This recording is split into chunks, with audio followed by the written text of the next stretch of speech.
Cutting boards.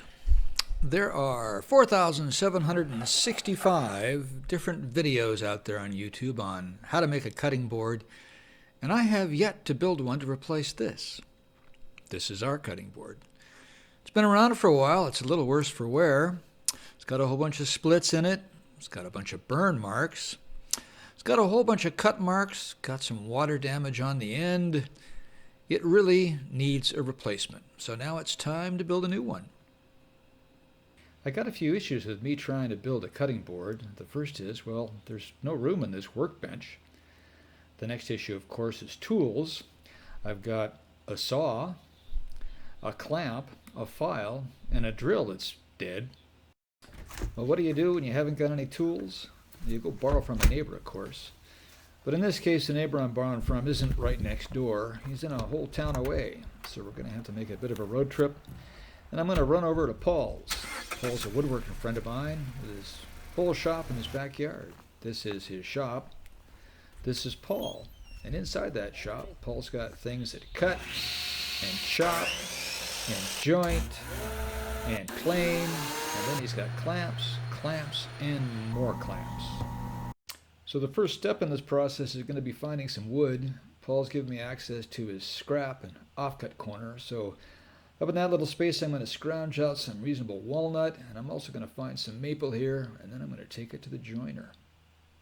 Now that I got my wood picked out, I'm going to start getting it all ready. So step one is to run it over the joiner on a face and on an edge to get it all cleaned up.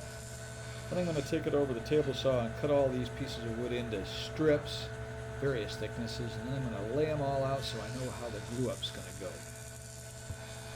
Here's the layout of the strips I want. Next step is to take them over to the drum sander. This drum sander shakes everything in the building, but I got to run the pieces through to make sure I got smooth sides for an effective glue up.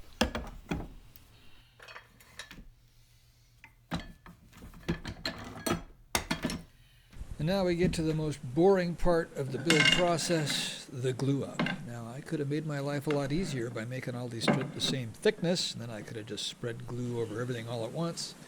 But no, they're all different, so I have to first spread the glue on a maple strip, then spread it all around, then I got to put it up and then spread glue on a walnut strip, then I got to spread it all around. Then I'll put it up and I'll go grab another maple strip and I guess I got bored and decided to go straight to the clamping stage. I hope I glued all those extra strips up. First one, second one. Time to go cut the third one.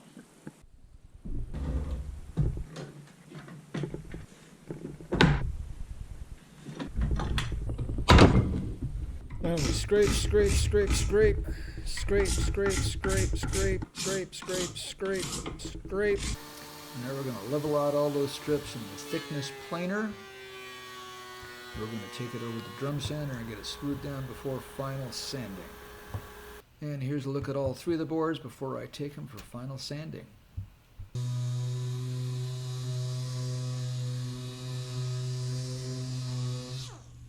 And here's the final product, ready for me to take them home and finish them up.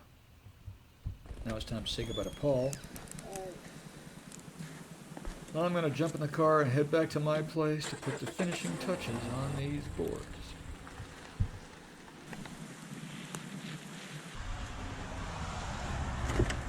Now finishing these boards up is just a matter of giving them each a liberal coating of mineral oil, and I gave them each 3 separate coats.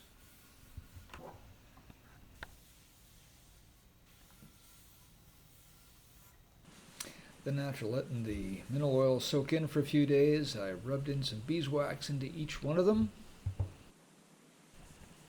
And then I just buffed them all up.